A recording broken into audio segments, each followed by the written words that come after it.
Greetings, friends. Rise Africa Channel is your portal to the unseen forces and untold tales that are reshaping our continent. Today, we delve into a riveting story with far-reaching ramifications, one that reveals the intricate web of relationships, resource exploitation, and economic interconnectedness in West Africa.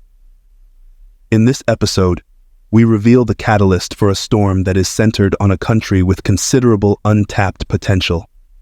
The Economic Community of West African States, ECOWAS, includes Niger, which is just 4 countries away from Ghana. Recent unrest in Niger, however, has exposed the complex forces at play within the country's borders. This dilemma is more than just a lack of a necessary ingredient. It has far-reaching implications for West African economies, politics, and resources. We will examine how this crisis highlights the precariousness of regional economies and raises concerns about why prior leaders failed to take use of Niger's global significance. In this episode of Rise Africa Channel, we'll be discussing the tangled web of relationships and outside forces that has emerged.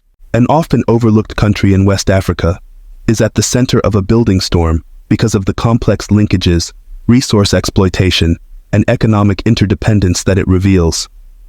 Niger, which is only 4 countries away from Ghana, is a key player in the Economic Community of West African States, ECOWAS, an organization that promotes economic cooperation and stability in the region. Recent unrest in Niger, however, has exposed the complex forces at play within the country's borders. On July 26th, soldiers of Niger's Presidential Guard staged a coup. No. The current approach to security has not allowed us to make the country secure, despite the heavy sacrifice made by Nigerians and the considerable and valued support of our external partners. No, the results aren't meeting Nigerians' expectations. No, we can no longer continue with the same approaches that have been proposed until now, due to the risk of seeing our country gradually and inevitably disappear. That's why we have decided to intervene and take responsibility. Deposing the country's democratically elected leader, Mohamed Bazoum. Immediate ramifications included ECOWAS sanctions, the closure of borders, and the suspension of trade with the troubled nation. These sanctions have had far-reaching effects, but their impact on food supplies has been felt most keenly. By 2025, it is expected that Niger will be responsible for more than 2/3 of all regional dried onion exports. Niger was an odd candidate on the worldwide onion export leaderboard, but the country's 23.4 million in exports propelled it to the 31st rank. The problem, however, stems from the fact that the region's reliance on Niger's onions has drawn attention to a situation that goes far beyond dietary preferences. The $21.7 million worth of onions that Niger shipped to Ghana were a crucial source of income for many families in that country.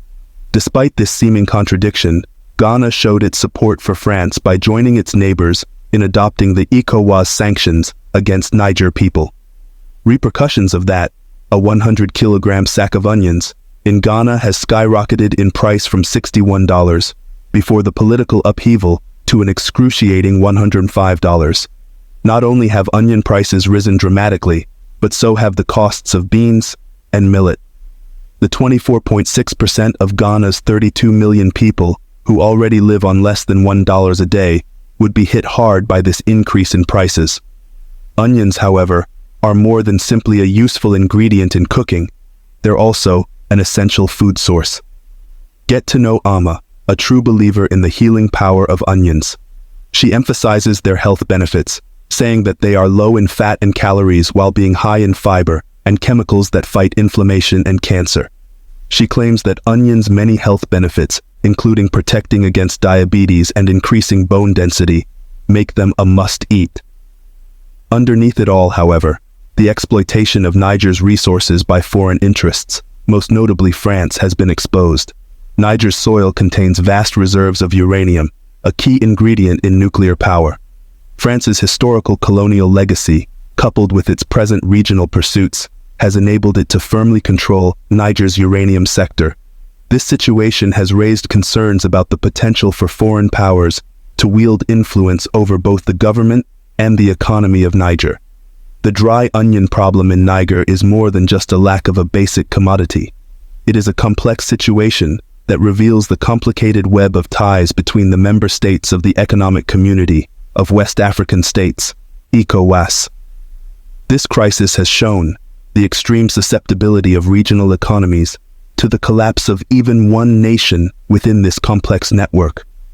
It's a sobering illustration of how important it is to understand the complex interplay between internal dynamics and external influences that affect a region's economy, politics, and resources. Keep in mind that this situation was the norm in Niger before the coup. France and other West African countries united in supporting sanctions and the arrest of the president, exposing a coalition that has maintained the current status quo. The people of Niger are poor despite the country's great richness, since so much of the country's wealth is exported, mostly to France and other Western countries. In just 5 years, Niger may become one of the world's wealthiest nations if its people take advantage of the country's enormous potential. This reawakening in Africa illuminates problems that could otherwise go unnoticed, which is why we work so hard to share tales with global significance. We hope you've enjoyed this in-depth look into West Africa economic power struggle, and if so, we encourage you to like, share, and subscribe to Rise Africa to remain updated on future stories of significance. With your help, we can continue to shed light on the problems that touch us all. From Niamey, we hope you have a peaceful evening, a cheerful and vibrant good morning to our viewers in Chicago, and to our Tokyo pals, we hope you have a night of restful sleep. Keep learning, keep growing, and together we will continue Africa's journey till we meet again.